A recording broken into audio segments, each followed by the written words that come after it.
කොල්ලොන්ට කියන්නේ උඹ යාළුලා ඉන්න කෙල්ල. මොනියම් වෙලාවක වෙන කොල්ලෙක් එක්ක යාළුයි කියලා ආරංචි වුණොත් එහෙම. ෂණිකව මොකද්ද සීන් එක? අනිවාර්යෙන් ආයේ කතා බහ කෙරෙල් දෙයක් නැහැ. උගෙන් ඕනනම් අහලා දැනගන්න සම්බන්ධයක් තියෙනවද කියලා. මේ ඔබ පළවෙනියනේ. උඹ ඉන්න ඇද්දි බං ඒ කෙල්ල වෙන එකෙක්ක සම්බන්ධ වෙද්දී ආයේ උඹට මේ කෙල්ලකින් වැඩක් නැහැ. ඒක බං ඔලුව පායි කියලා තේරුම් ගනින් හරියද? හරිද?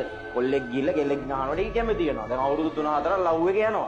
ඒ ලව් එක තියෙන්නේ බං මේකි මෙයා නිසා සැටිස් නිසා. සතුටුයි හරියද? මෙයා ගැන මෙයාගේ තියෙන දේවල් වලට මෙයා යාළුවෙන් කරන දේවල් වලට හැමදේම සතුටු නිසා තමයි මින්නේ. එතකොට කෙල්ලෙක් කොල්ලෙක් ඉන්නේ. ඊට පස්සේ මේකිට බං වෙන ආදේශයක් ආවා කියලා කියන්නේ මෙයාව කැපිලා ඉවරයි. කියන්නේ දැන් ඔයාව කැපෙනවා කියන්නේ ආයේ මේ කෙල්ලගේ හිතේ වාගෙන අදහසක් නැහැ දැන්. එතකොට මූව ගිහින් මරලා වුණත් මෙයාව අයිති කරන් වැඩක් නැහැ. මේ ඔක්කොම සිතුවිලි බා ආසාවල් හැඟීම් හැමදේම මිනිස්සු ජීවත් වෙන්නේ එහෙමනේ. මේ කෙල්ලගේ හිත දෙවෙනියට ගත්ත කෙනා තමයි මේ ලව් එක දිනලා තියෙන්නේ. මේ කෙල්ල දැන් වැඩිපුර ආදරේ යාට ඒකයි සම්බන්ධ වෙන්නේ. ගොඩක් වෙලාවට කොල්ලෝ අහන්නේ මොකක්ද දන්නවද?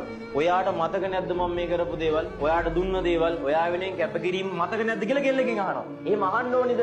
ඒ ගෙදර අයට පොවා කියනවා කතා කරලා හරියද?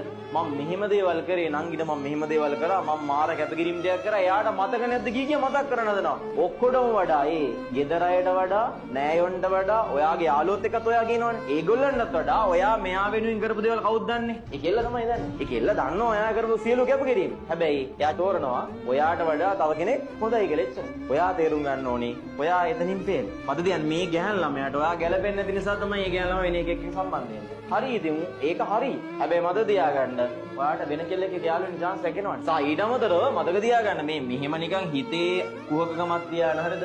ගැළපීමක් නැතුව තියාගෙන සම්බන්ධතාවය ගෙනින්න වැඩක් නැහැ. ඒක ඔයා කරන කිසි දෙයක් මෙයාට වටින්නේ නැති නිසානේ මෙයා යන්නේ. හැබැයි ඔයා කරන දේවල් වටින කෙනෙක් ඔයාට හම්බෙයි. ඒක තමයි විදිහ.